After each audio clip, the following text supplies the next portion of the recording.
Oh my God, I just got that on film. A deer just walked across the slip, chased after that bull, and just fell and died right there. From Harambe's controversial shooting at Cincinnati Zoo and hundreds of blackbirds mysteriously plummeting from Mexican skies to the Ohio police shooting 50 exotic animals to death, let's dive into a list of the 10 most bizarre animal deaths caught on video. Harambe the gorilla shot at Cincinnati Zoo.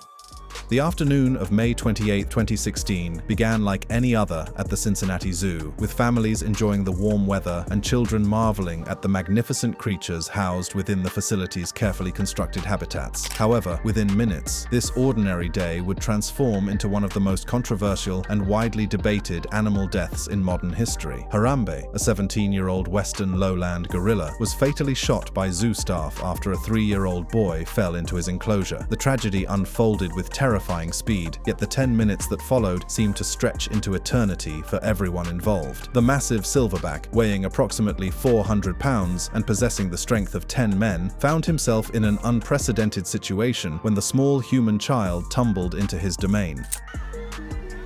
Isaiah, be calm! Be calm! Be calm! Be calm! He's grabbing my son! I can't watch it! Okay, he's got the baby and it's still alive.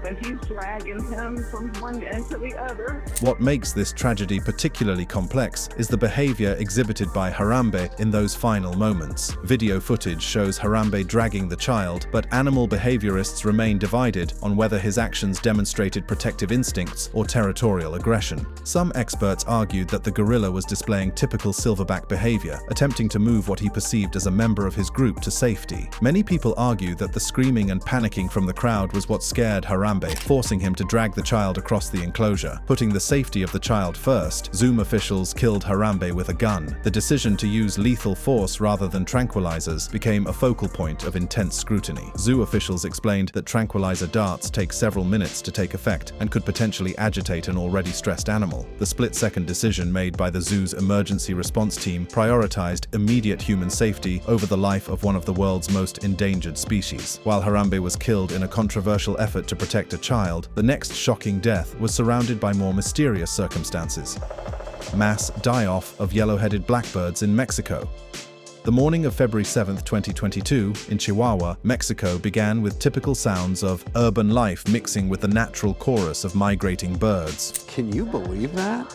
So this is a flock of yellow-headed blackbirds crashing to the ground by the hundreds on a random street in Mexico last week in Chihuahua. So you can see several of them just literally dozens of the birds are left dead. However, within moments, this ordinary Tuesday transformed into a scene so surreal and disturbing that witnesses initially questioned their own perception of reality. Hundreds of yellow-headed blackbirds suddenly plummeted from the sky and died on a street in Chihuahua, Mexico, captured on security camera. The footage, recorded by multiple surveillance systems throughout the city, shows what appears to be a normal flock of birds in flight one moment, followed by a horrifying cascade of falling bodies that littered the asphalt like dark confetti against the urban landscape.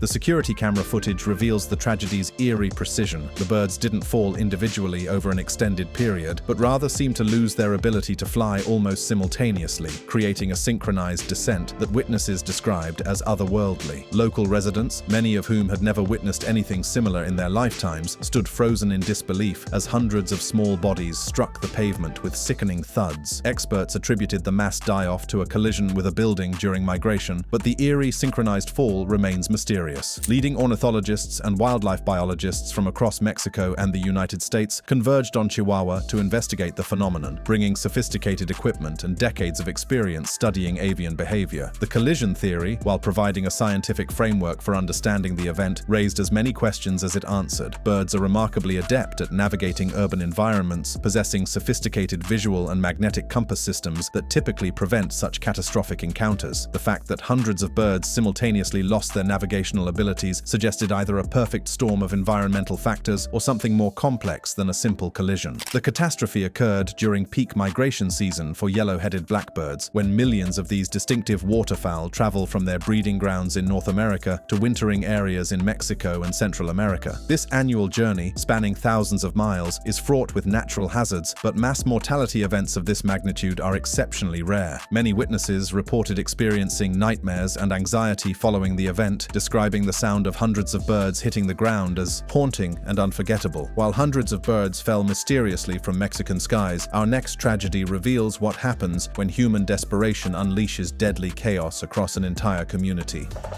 Zanesville Exotic Animal Massacre.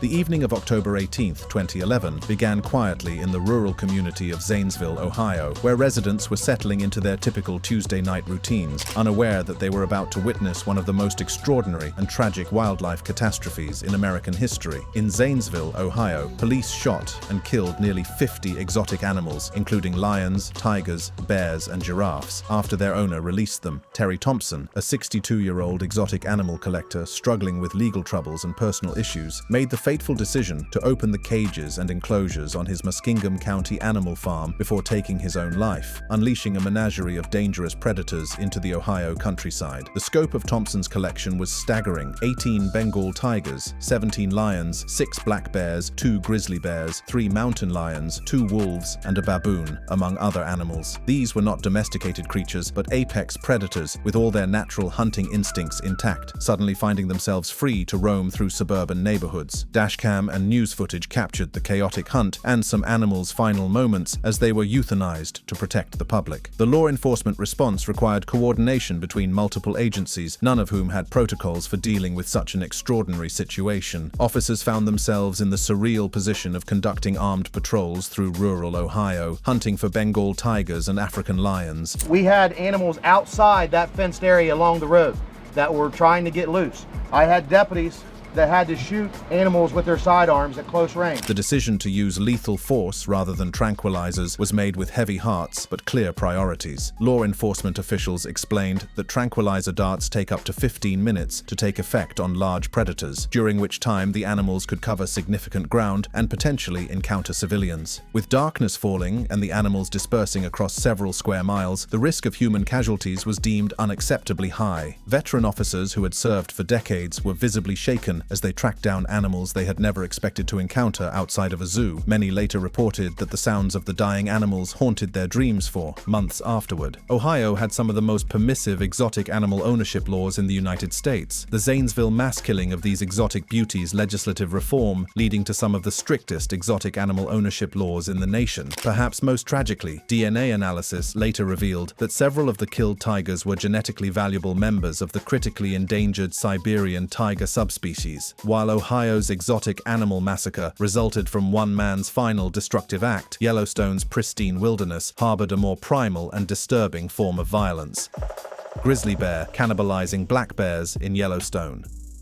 The pristine wilderness of Yellowstone National Park has long been considered a sanctuary where nature operates according to its own ancient rhythms. However, beginning in the early 2000s, wildlife biologists and park rangers began documenting a phenomenon so unusual and disturbing that it challenged fundamental assumptions about bear behavior in one of America's most treasured natural preserves. Grizzly bears were caught on trail cameras and wildlife footage killing and dismembering black bears, including one hibernating in its den. This unprecedented predatory behavior represented a dramatic departure from typical grizzly bear feeding patterns and suggested significant ecological pressures that were forcing these apex predators to expand their dietary preferences in ways that researchers had never previously documented. The discovery of this cannibalistic behavior emerged through systematic wildlife monitoring and chance encounters that painted a progressively disturbing picture of changing dynamics within Yellowstone's bear populations. Trail cameras, originally installed to monitor general wildlife movement patterns, began capturing footage that left left even experienced wildlife biologists struggling to comprehend what they were witnessing. The most shocking documentation came from remote cameras positioned near known denning sites where hibernating black bears should have been safely tucked away for the winter months. Instead, footage revealed massive grizzly bears methodically excavating den sites, extracting torpid black bears, and consuming them with a systematic efficiency that suggested this was not opportunistic scavenging, but deliberate predation. Evidence like severed heads and claws confirmed the predation, highlighting rare interspecies violence in the park. Wildlife forensics. Specialists examining kill sites found unmistakable signs of grizzly predation, including distinctive bite marks, feeding patterns, and cached remains that followed typical grizzly food storage behaviors. Dr. Kerry Gunther, Yellowstone's lead bear biologist, spent years documenting and analyzing this phenomenon, building a database that revealed the scope and frequency of these interspecies killings. His research indicated that certain individual grizzly bears had developed specialized hunting techniques for targeting black bears, suggesting a learned behavior that could potentially be passed on to offspring. The ecological implications of this behavior shift raised profound questions about changing environmental conditions within the park. Climate change was affecting traditional food sources, with warming temperatures altering the timing and abundance of key dietary staples like whitebark pine nuts and spawning fish runs. These nutritional pressures may have forced some grizzly bears to seek alternative protein sources, leading them to view the park's substantial black bear population as potential prey rather than merely competitors. While Yellowstone's grizzlies turned cannibalistic against their smaller cousins, the ocean's most intelligent predators demonstrated an even more systematic and brutal efficiency.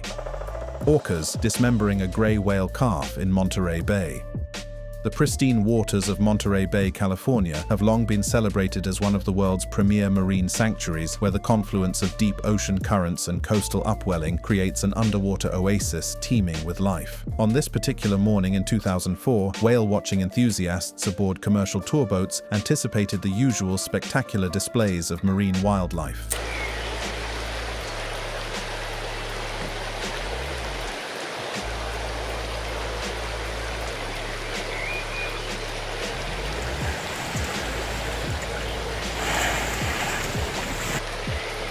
A pod of killer whales attacked a gray whale mother and calf for hours, captured by boat tourists. What began as a routine wildlife viewing expedition quickly transformed into one of the most brutal and scientifically significant predation events ever documented in these waters, challenging long-held assumptions about orca hunting strategies and the vulnerability of even the largest marine mammals. The initial sighting appeared routine, a female gray whale and her young calf making their way northward along the coast as part of their annual migration from breeding lagoons in Baja California to feeding grounds in Alaska. Gray whale calves remain vulnerable during their first year of life, dependent on their mothers for protection during the arduous 12,000-mile migration. The attack began with what marine biologists recognized as classic orca hunting behavior, a coordinated approach by multiple pod members designed to separate the calf from its protective mother. Transient killer whales, unlike their fish-eating resident cousins, specialize in hunting marine mammals and have developed sophisticated cooperative hunting strategies. The calf was separated, bitten, and partially eaten alive, turning the water red with blood in this brutal predation event. The systematic nature of the attack revealed the incredible intelligence and coordination capabilities of these apex marine predators, as individual orcas assumed specific roles in the assault. Some focused on restraining the mother whale, while others worked to isolate and immobilize the calf. The duration of the attack, lasting several hours, provided unprecedented documentation of orca hunting techniques that researchers had theorized about but rarely witnessed in such detail. The killer whales demonstrated remarkable patience and energy conservation, taking turns in the assault to prevent exhaustion while maintaining constant pressure on their prey. Marine biologist Dr. Nancy Black, who witnessed and documented the attack, described the emotional complexity of observing such raw predation. While scientifically invaluable, the footage captured the fundamental brutality of ocean ecosystems.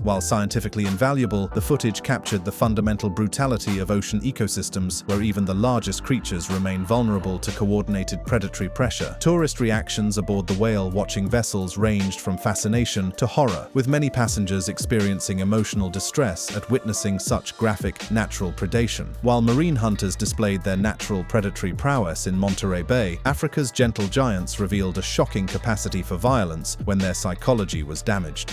Elephant goring rhinos to death in Pilanesberg National Park. The sun-drenched landscapes of Pilanesberg National Park in South Africa's northwest province have long been celebrated as a conservation success story, where careful wildlife management and habitat restoration have created a thriving ecosystem. However, beginning in the early 2010s, park rangers began documenting a series of violent encounters that would challenge fundamental assumptions about elephant behavior. Young bull elephants in musth, a hormonal state, were filmed, charging and goring rhinos, causing broken backs and fatal injuries. This unprecedented aggressive behavior represented a dramatic departure from typical elephant social dynamics and highlighted the complex psychological challenges faced by young male elephants in modern conservation settings, where natural social structures have been disrupted. The phenomenon first came to light when park rangers discovered the carcass of an adult rhinoceros bearing distinctive puncture wounds and traumatic injuries consistent with elephant tusks. As similar tragic events accumulated, it became clear that certain individual elephants were systematically targeting rhinoceros populations within the park's boundaries. At least 49 rhinos died in this unusual aggression, documented by park rangers and cameras. The systematic nature of these killings transformed what might have been dismissed as isolated events into a significant conservation crisis that threatened the park's rhinoceros population. Dr. Gus Van Dyck, who led the investigation into these killings, discovered that the perpetrators were invariably young bull elephants between the ages of 15 and 25, individuals who had been orphaned during culling operations in other parks and relocated to Pilanesberg without the guidance of older male elephants who would typically teach appropriate social behaviors and aggression management. The musth condition, a normal part of elephant reproductive biology characterized by elevated testosterone levels and heightened aggression, became particularly dangerous in these psychologically damaged individuals. Under normal circumstances, older bull elephants would dominate younger males in musth, preventing excessive aggressive behaviors and maintaining social order. However, Pilanesberg's young bulls had no such guidance. Park officials ultimately made the controversial decision to introduce older bull elephants into the population, hoping that the presence of mature males would re-establish normal social hierarchies and suppress the aberrant, aggressive behaviors. While young bull elephants channeled their rage against rhinoceros populations, Florida's apex predators faced a more insidious enemy that attacked their very minds. Mass alligator deaths from thiamine deficiency in Lake Griffin.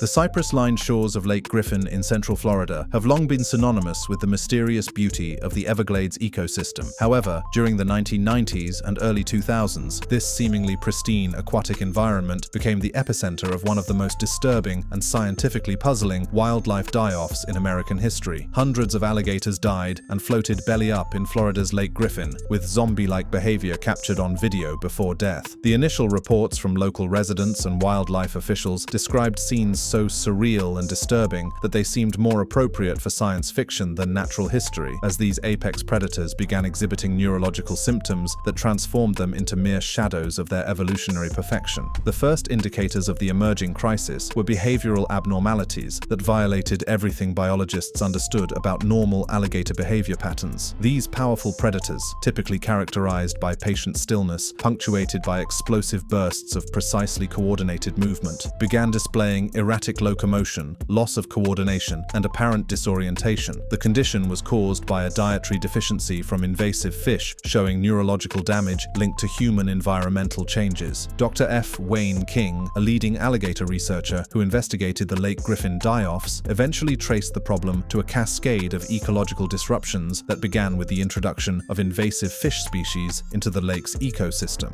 These non-native species, particularly gizzard shad, contained high levels of thiaminase, an enzyme that breaks down thiamine, vitamin B1, an essential nutrient for proper neurological function in reptiles and other vertebrates. The biochemical pathway leading to the alligator's neurological collapse revealed the intricate connections that bind aquatic ecosystems together and the devastating consequences when these connections are disrupted by human activities. The visual documentation of affected alligators provided haunting evidence of the condition's progression, as these prehistoric predators exhibited behaviors that seemed to strip away millions of years of evolutionary refinement. Swimming patterns became erratic and purposeless, feeding responses disappeared entirely, and basic survival instincts appeared to malfunction as the neurological damage progressed. The zombie-like behavior described by witnesses represented the final stages of thiamine deficiency, as severe neurological damage left the alligators unable to coordinate basic motor functions or respond appropriately to environmental stimuli. While Florida's alligators succumbed to invisible biological biochemical warfare, the expanding reach of human infrastructure created more direct and immediate electrical hazards. Elephant calf electrocuted on power lines. The intersection of expanding human infrastructure and wildlife habitats has created countless opportunities for tragic encounters between the natural world and the technological systems that power modern civilization. Among the most heartbreaking of these cases are the electrocutions of young elephants, whose natural behaviors and physical characteristics make them particularly vulnerable to high-voltage electrical systems.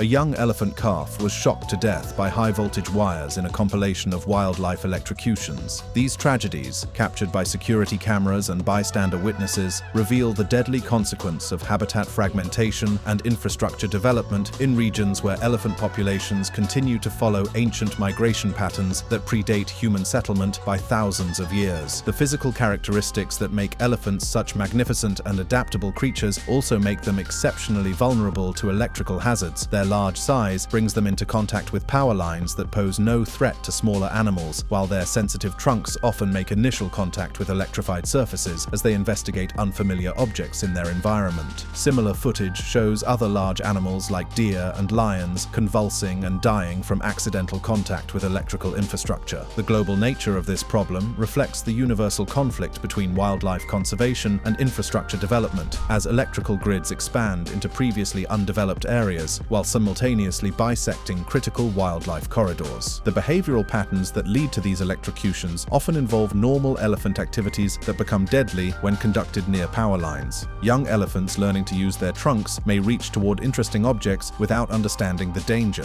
while adults investigating new elements in their environment can inadvertently contact energized conductors. The massive electrical current disrupts normal cardiac rhythms, causes severe burns at contact points, and can trigger muscular paralysis that prevents the animal from disengaging from the electrical source. International conservation organizations have developed various technological solutions to reduce elephant electrocutions, including insulated power lines, elevated transmission corridors, and early warning systems that may go a long way in protecting wildlife. While land-based giants fell victim to power lines, aquatic predators discovered that floodwaters could carry an equally deadly electrical charge. Crocodile electrocuted in floodwaters. The intersection of extreme weather events and urban infrastructure has created increasingly dangerous conditions for wildlife populations as climate change intensifies storm systems and expands flood zones into previously safe habitats. Among the most dramatic examples of these emerging threats are the electrocutions of large reptiles during flood events. A large crocodile was fatally electrocuted while crossing flooded power lines during a storm, captured on bystander video. The footage reveals the terrifying moment when this apex predator evolved to navigate aquatic environments with perfect precision, encountered a hazard that millions of years of evolution had never prepared it to recognize or avoid. It was part of the increasingly severe storm events that have become hallmarks of our changing climate, where traditional weather patterns give way to unprecedented combinations of wind, rain, and flooding that overwhelm both natural systems and human infrastructure. As floodwaters rose beyond historical levels, they carried with them a deadly cargo of electrical current from submerged power lines. The behavioral factors that led to this crocodile's fatal encounter reflect the species' natural adaptability and opportunistic nature, characteristics that have enabled crocodilians to survive mass extinction events that eliminated dinosaurs but now put them at risk in human-modified environments. During flood events, crocodiles typically expand their territory to take advantage of new hunting opportunities, behaviors that increase their likelihood of encountering electrical hazards. The increasing frequency and severity of extreme weather events suggest that electrical hazards will become more common threats to wildlife populations, requiring proactive management strategies that integrate wildlife conservation considerations into electrical grid design and emergency response protocols. While individual reptiles faced electrocution in rising floodwaters, entire herds of mountain dwellers confronted the ultimate test of their legendary agility: deer plummeting to death from cliffs.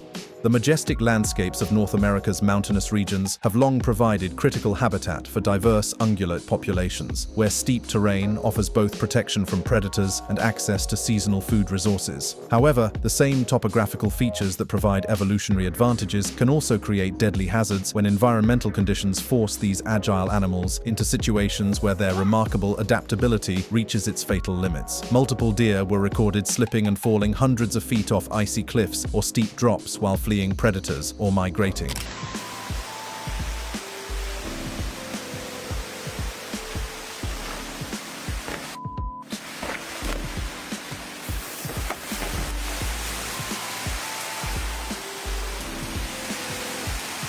Oh my god, I just got that on film.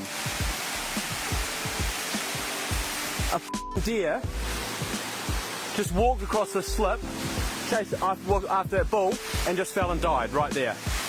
The tourist was obviously surprised to see what he considered an unusual behavior, even though this behavior is all too common in deers. The installation of remote trail cameras throughout deer habitat has revolutionized our understanding of ungulate behavior and mortality patterns, capturing intimate moments of wildlife behavior that would otherwise remain hidden from human observation. These automated surveillance systems have documented thousands of hours of normal deer behavior, making the captured footage of fatal falls all the more powerful. One notable clip shows a herd's chain reaction fall, resulting in instant deaths on impact. This particular event reveals how the social behaviors that typically provide safety advantages for herd animals can become deadly liabilities when environmental conditions create situations where following behaviors lead entire groups into mortal danger. The chain reaction dynamic captured in this footage illustrates the complex interplay between individual decision-making and group dynamics in ungulate populations. When the lead animal in a fleeing herd makes a fatal miscalculation, the following animals often lack sufficient time or space to alter their course, creating cascading tragedies that can eliminate multiple generations of a local deer population in moments. The environmental conditions that contribute to these fatal falls often involve combinations of factors that individually might pose manageable challenges, but together create deadly hazards. Icy conditions that reduce traction, reduced visibility during storms, or the panic induced by pursuing predators can all compromise the careful calculations that normally enable deer to navigate treacherous terrain with remarkable precision. Deers live complex lives and are extremely vulnerable members of the food chain. Mountain lions, wolves, and other large predators have evolved hunting strategies that deliberately drive prey like deer toward terrain features that limit escape options, creating evolutionary pressures that sometimes force prey species to choose between certain predation and potentially fatal escape attempts. Thanks for watching. Check out other cards on the screen.